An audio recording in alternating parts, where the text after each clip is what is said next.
Oi, gente, tudo bem? Hoje eu quero falar de um tema que é bem, assim, denso, mas eu vou tentar dar dicas, assim, bem diretas e rápidas para que vocês consigam manejar melhor na sessão de vocês. O tema é comportamento inadequado na sessão terapêutica. Então, hoje eu vou falar para vocês mais ou menos como que eu faço aqui, vou mostrar as tabelinhas, as coisas que eu utilizo para que esse comportamento dê uma reduzida ou para que a gente consiga conduzir a sessão de uma forma adequada. Mas antes, deixa eu me apresentar. Meu nome é Valesca Romão, sou psicóloga clínica infanto-juvenil há 6 anos, tenho um mestrado em psicologia do desenvolvimento e aqui no YouTube e nas minhas redes sociais, no Instagram, @psivalescaromão, eu dou dicas sobre como você pode manejar o seu atendimento e respondo caixinhas, dúvidas e várias outras coisas. Então, vamos começar nosso vídeo de hoje. Gente, eu vou falar o básico que as pessoas às vezes não levam em consideração, mas se você não fizer isso, não vai funcionar, tá?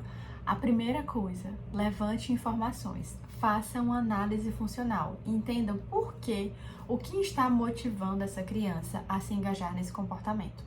Se a criança faz esse comportamento, é porque há alguma motivação, há algo que ela está querendo comunicar, há algo que ela está querendo saber ou fazer, ou enfim.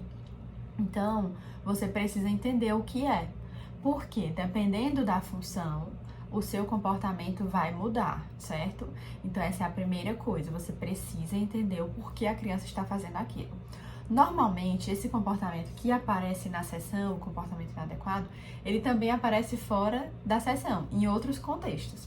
E aí, como normalmente o tempo da sessão é curto, você tem que pedir aos pais para eles te ajudarem nessa busca de informações, digamos assim. Então, o que é que eu normalmente faço? Eu entrego uma tabelinha de análise funcional mesmo, e aí eu peço para eles irem preenchendo à medida que os eventos forem acontecendo. Eu trouxe aqui para mostrar no celular para vocês como é que eu faço essa tabelinha, mas ela é mais ou menos assim, tá? E aí, ela tem todos os detalhes. Então, por exemplo, qual foi a data que aconteceu, o início do horário, né? O local, a atividade, quem estava envolvido, o que aconteceu antes, o comportamento da criança e o que aconteceu depois. E qual é o objetivo dessa tabela? Conseguir o máximo de informações que você puder a respeito desse comportamento. Então, se a criança faz isso em todos os ambientes, ou se é na presença de pessoas específicas, o que é que acontece quando ela emite esse comportamento, como os adultos ao redor reagem, o que ela consegue ou o que ela deixa de fazer, tudo isso vai ser necessário para você entender como manejar na sessão. Então, por exemplo, eu vou criar aqui uma situação fictícia. Vamos imaginar que você está com a sua criança sentada na mesa e aí você coloca a atividade terapêutica. Você já coloca a atividade terapêutica em cima da mesa e a criança vira. O que essa criança está querendo comunicar? Obviamente, claramente, ela está querendo comunicar que não quer fazer aquela atividade. Então, ela vira lá a mesa. Se você diz, certo, vamos então escolher o que você quer, que aí depois a gente faz a atividade. O que você acabou de fazer? Você acabou de mostrar para a criança que essa estratégia funciona. Então, que todas as vezes, provavelmente, que você colocar uma atividade na mesa e ela virar, e ela se opor, enfim, de outras formas, porque as crianças também variam o comportamento, ela vai entender que é assim que ela consegue se esquivar ou sair daquela demanda e daquela atividade. Então, você precisa entender o porquê que essa criança está fazendo esse comportamento. Nem sempre a gente vai conseguir manejar da melhor forma possível. Então, se a criança vira a mesa e já começa a chorar, fazer todo, enfim, um negócio assim, vai ser difícil para você colocar a atividade de volta para ela fazer, porque ela já vai estar desregulada. Então, eu vou falar aqui aos pouquinhos, depois mais já pro final, quais são as estratégias que eu normalmente uso. Mas a primeira de todas é, ajudem a família a preencher, né? Façam no modelo de vocês, ou peguem esse como exemplo também, para tentar entender o que e quais as situações e o porquê que essa criança está fazendo isso. Esse é o primeiro ponto. O segundo ponto é, depois que você fez essa coleta de informações, você vai entender as principais motivações da criança para fazer comportamentos inadequados. Normalmente, eu vou dar aqui um resumo do resumo do resumo do resumo, porque nós estamos num vídeo do YouTube bem curto. Mas, normalmente, as crianças fazem comportamento inadequado por 4 fatores, tá, gente? Eu tô enxugando muito, muito, muito. O primeiro é por atenção. Normalmente, a criança quer a atenção de alguém ou, enfim, em alguma circunstância que a atenção não está voltada para ela. O segundo, ela quer fugir ou se esquivar de alguma atividade ou demanda que você deu. Terceiro, ela quer uma coisa que não pode ter naquele momento, um chocolate ou brincar daquele brinquedo no horário específico que não podia. E por último, o controle, que acontece normalmente quando a criança quer que as coisas funcionem da forma como ela quer ou pensa. Então, por exemplo, eu quero que você brinque com essa cor de massinha e eu brinco com essa. Ou então você fica com esse brinquedo e eu com esse. Ou então, tipo, mamãe senta aqui, o papai senta aqui. Ou então eu fico perto da mamãe e o papai fica longe. Enfim, são esses os exemplos, tá? Mas normalmente não são só esses, tá? Eu quero frisar que não são só esses. Mas grande parte dos comportamentos inadequados gira em torno dessas funções. Então, se você passar a entender que aquela criança, por exemplo, está querendo se esquivar de uma tarefa, você vai se aprofundar naquilo. Por que ela está querendo se esquivar dessa tarefa? Será que é uma tarefa muito longa? Será que ela vira a mesa porque a tarefa demora muito? Será que é porque ela está com dificuldade em fazer aquela tarefa? Então, entenda. Primeira coisa que você fez foi tentar ali rastrear o máximo de informações. A segunda coisa, tentando entender a função, né, num contexto geralzão. E dentro daquelas funções, você vai entender especificamente que situações acontecem para desembocar, digamos assim, naquela função. Então, nesse caso, nesse exemplo que eu dei no começo do vídeo, é uma criança que quando você coloca a atividade na mesa, ela vira porque não quer fazer. Então, a função é se esquivar da demanda. Mas se nós olharmos num contexto ainda mais minucioso, talvez essa criança tenha dificuldades nessa tarefa, talvez essa criança não esteja totalmente vinculada com você, talvez ela não esteja motivada, talvez a tarefa seja longa. Então, você precisa entender a função para depois esmiuçar e conseguir entender melhor como que você vai agir, ou seja, quais serão os seus próximos passos para prevenir e evitar esse comportamento. E o terceiro ponto é justamente esse, tentar antecipar e prevenir o comportamento inadequado. Agora que você já tem diversas informações, você sabe, muito provavelmente, quais são as situações, assim, de forma mais evidentes, né, que talvez esse comportamento apareça.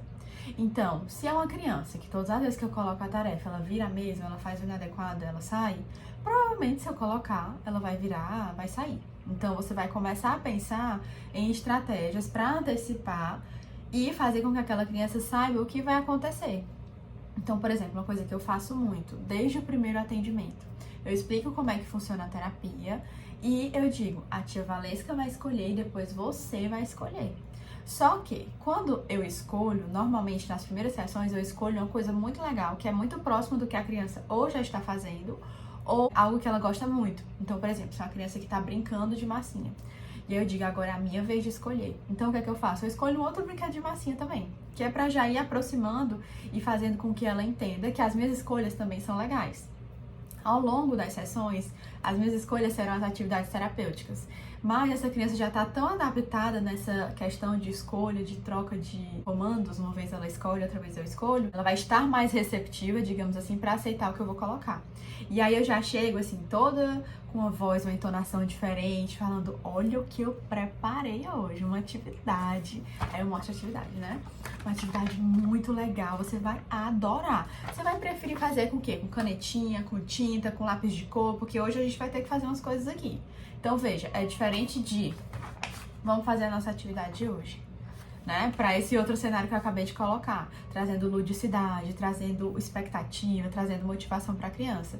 Então, tente sempre se antecipar e fazer de uma forma com que a criança se engaje, que ela ache aquela atividade legal, tá?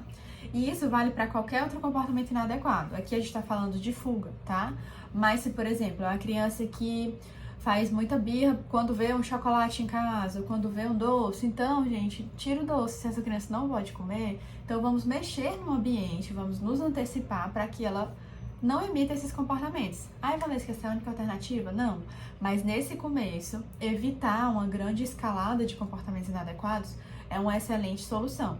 A quarta coisa, explicar ou ensinar um comportamento apropriado alternativo. Então, eu vou dar um exemplo que aconteceu bem recente comigo. Eu estava com uma criança que já é super adaptada na sessão, que ela já tem super entendimento de como funciona a terapia, mas ela fez um comportamento inadequado e a mãe trouxe, que nem foi adequado a mãe trazer, mas enfim. E aí a gente foi conversar sobre isso. Mas claramente, essa criança não estava querendo falar sobre isso. Então, ele não parava de cantar uma música, certo? Então, toda vez que eu tentava entrar nesse assunto, ele cantava uma música. Eu falei, fulaninho, eu já entendi, já sei que você não quer falar sobre isso, né? Pois então diga, tia Valesca, eu tô chateado, envergonhado, eu não quero falar sobre isso agora. Então eu dei modelo para que ele falasse. E aí aí ele falou, de acordo com o meu modelo, aí eu falei, tudo bem, eu entendo, mas a gente precisa conversar sobre isso em algum momento. Vamos fazer um combinado? Você prefere falar sobre isso nessa sessão? No começo, no meio, no final? Você prefere escolher? Então eu fui assim, tentando fazer com que ele entendesse que aquele assunto era importante, que a gente ia conversar sim, mas eu também deixei livre e aberta a possibilidade dele combinar junto comigo em que momento isso aconteceria, tá? E esse quarto ponto que eu coloquei pra vocês vem acompanhado de outro também, que basicamente não adianta, principalmente para criancinhas maiores, vocês ignorarem o comportamento como se ele não estivesse acontecendo. Então a criança lá cantando e você, olha, a gente precisa falar sobre isso, a gente não. Pontue e mostre pra criança, olha, cara, eu já entendi o que tá rolando aí, eu sei que tu não tá querendo falar sobre isso, né? Eu também não ia querer não, sabe? É meio complicado mesmo, mas a gente precisa dar um jeito, resolver isso, né? Então, você vai colocando ali que você entende o que tá acontecendo, né? Se, claro, a criança tiver esse nível de compreensão. Mas que vocês precisam dar, assim, um jeito de resolver aquela situação. Então, esse é o quarto passo, assim. Deixar claro pra criança que você entendeu o que ela quer comunicar, que ela não quer fazer aquilo, que ela tá se esquivando, algo do tipo. E dê uma alternativa, ajude a construir uma alternativa, porque das próximas vezes ela pode usar um comportamento adequado para, por exemplo, solicitar, isso é muito ruim, eu não quero falar sobre isso, de uma forma mais adequada, e aí você vai combinar com ela de que forma vocês poderão resolver isso. Tudo de uma forma mais tranquila.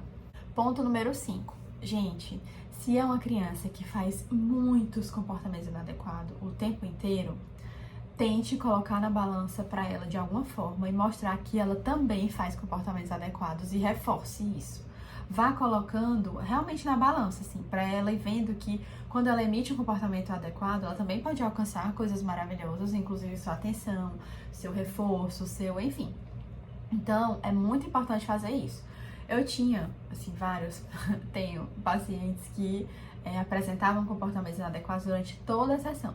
Tipo assim, a cada 2, 3 minutos fazia um comentário inadequado, fazia alguma coisa, tipo, inadequada, jogava uma coisa. E aí, se você for passar a sessão inteira só pontuando, não pode fazer isso, apanha aquilo, não pode falar esse palavrão, não pode não sei o que, você vai estar somente focando naquilo que é inadequado. E para essas crianças específicas, eu criava circunstâncias e situações para que elas emitissem ali comportamentos adequados, mesmo que muito simples. E aí eu dava um super reforção, por exemplo, fulano, tu que é mais alto, sendo que não, né? Nunca são, mas enfim, tu que é grande, pega aqui esse brinquedo pra tia Valesca. A criança ia lá e pegava. Eu, cara, tu é demais, ó. Tu é demais. Valeu, bate aqui. Tipo assim, uma coisa super simples. E eu dava um super reforção. Então, eu ia realmente colocando assim, pra que ele conseguisse entender que por outras vias, ele também consegue essa atenção e ele também consegue, enfim, ser acolhido, elogiado. Não só nos momentos inadequados, porque normalmente o que acontece? Quando a criança faz um comportamento inadequado, a gente tende a dar atenção mais imediata. E aí, essa mesma criança, quando faz coisas adequadas, principalmente a escola e a família, não conseguem reconhecer e meio que vão deixando passar. Então, realmente, é mais eficaz para a criança emitir um comportamento inadequado, porque ela alcança mais rapidamente o que ela quer. E o sexto ponto, que é o último, que o nosso vídeo já tá bem grandão, eu queria falar pra vocês que a gente precisa envolver a família e a escola. Por quê? Aqui, normalmente na terapia, nós temos sessões de 50 minutos, 1 hora, uma vez por semana, às vezes no máximo 2, dependendo da intervenção. Então é um tempo muito pequeno, é um tempo curto para você conseguir com que esse comportamento seja generalizado em outros ambientes. Então você precisa chamar essa família, chamar a escola, explicar como você tem feito, explicar a sua intervenção e dizer como funciona. Então normalmente, de cara, eu coleto essas informações e eu tento manejar no consultório. Se a criança responder bem, eu já sei qual é a melhor forma que ela vai responder. Então, eu já vou na família com, tipo assim, o resultado. Eu olho que na sessão ela emitia tantos comportamentos inadequados durante X minutos, agora reduziu para tanto. A estratégia que eu usei foi essa. Eu percebi que ele age normalmente de acordo com essa função. E aí eu antecipo, eu faço isso, eu elogio, enfim, eu vou explicando como foi que eu fiz para conduzir aquela criança especificamente. E aí eu vou levar esse modelo para a escola, né? Tanto o modelo da fichinha quanto o modelo de intervenção que eu fiz, que funcionou aqui, para que eles consigam generalizar também. por último, fazer com que a criança reconheça que ela está melhorando, que ela está se engajando, que está funcionando. Isso é sempre muito importante também para o processo terapêutico e para a criança conseguir entender os ganhos que ela está tendo. Porque às vezes a gente comunica isso para a família, olha, tá melhorando, tá reduzindo, mas a gente não conversa sobre isso com as crianças. E eu sempre converso com as crianças, pelo menos as que estão aqui no meu consultório, eu falo, cara, eu fui na tua escola e tu nem sabe o que me falaram. Que tu tava maravilhoso. Cara, sério, bate aqui, tu é demais. Então, assim, eu reforço muito isso, né? As visitas escolares. Então, assim, às vezes eu coloco, tipo, olha, eles falaram, tu tava incrível, só tem uma coisinha aqui, eu acho que a gente pode tentar dar uma melhorada. Então, eu vou sempre tentando fazer com que a criança também perceba que as coisas ao redor dela estão mudando. E isso é muito positivo. Galera, acho que é isso. Vou colocar alguns links aqui na descrição para vocês estudarem mais aprofundadamente. Eu tentei fazer de uma forma bem, assim, rápida e algumas dicas mais, assim, diretas. Mas, assim, o ideal é estudar de uma forma mais aprofundada, tá bom? Então, espero que tenham gostado. Um beijo e até o próximo vídeo.